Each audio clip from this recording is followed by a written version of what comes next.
नमस्कार, स्वागत है आपका। मैं हूं आपके साथ रोहित पुनेठा। आप देख रहे हैं देश का सवाल।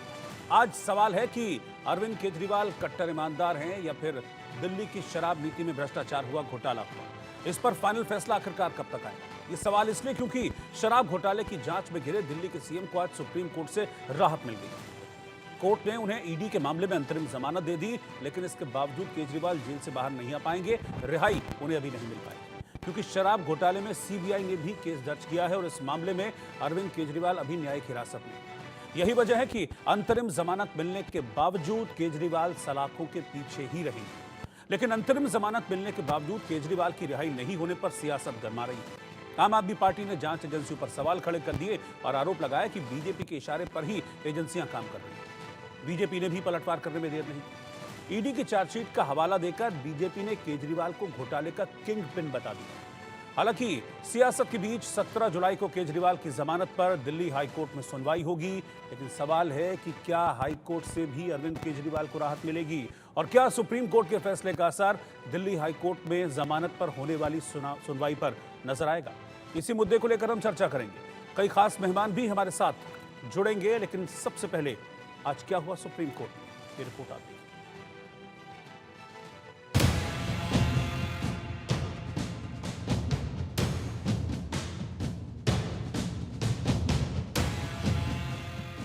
देश की सबसे बड़ी अदालत से तिहाड़ जेल में बंद अरविंद केजरीवाल के लिए अच्छी खबर आई। दिल्ली शराब घोटाले में सुप्रीम कोर्ट ने केजरीवाल को बड़ी राहत देते हुए अंतरिम जमानत दे दी।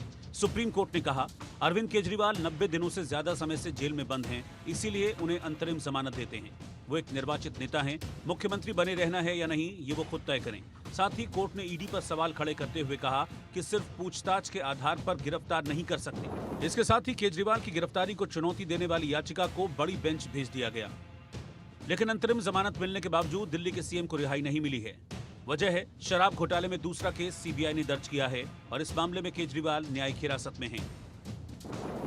सीबीआई ने पहले से ही षड्यंत्र करके केंद्र सरकार ने सोचा होगा, मुझे लगता है उन्हें अंदेशा था कि आज नहीं तो कल सुप्रीम कोर्ट के अंदर ईडी में जमानत मिलेगी।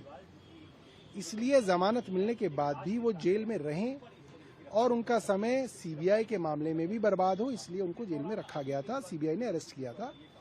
सीबीआई जो है प्रिवेंशन ऑफ करप्शन एक्ट के तहत चलती है, सीआरपीसी से गवर्न होती है। बर्डन ऑफ प्रूफ सीबीआई के ऊपर है, एजेंसी के ऊपर है, तो उसके अंदर मुझे नहीं लगता कोई खास दिक्कत होगी। It's a matter of time, कुछ समय लगेगा, मगर अब अरविंद केजरीवाल जी बाहर आएंगे।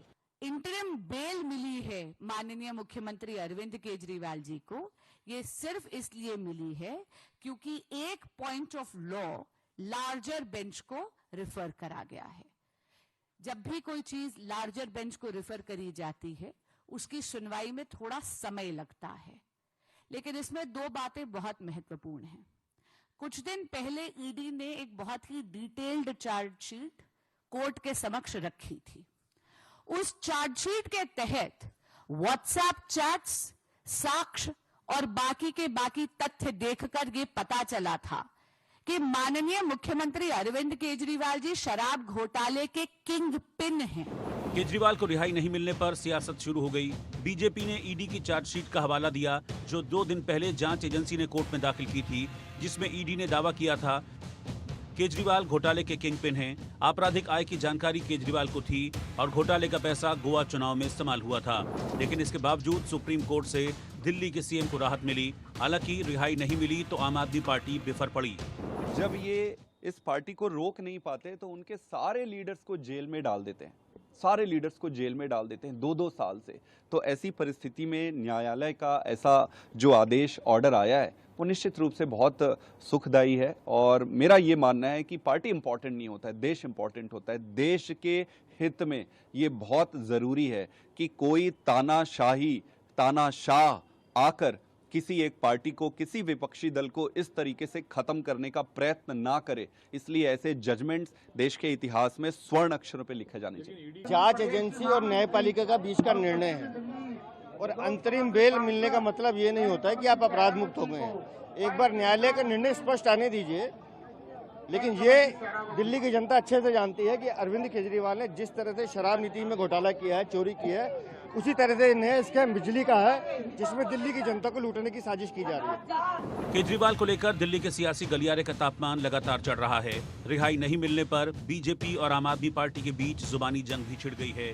लेकिन इन सब के बीच सवाल है कि केजरीवाल कट्टर ईमानदार या शराब नीति में हुआ भ्रष्टाचार, इस पर फाइनल फैसला कब तक होगा।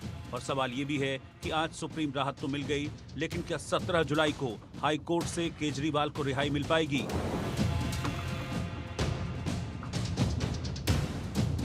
Bureau report, India news.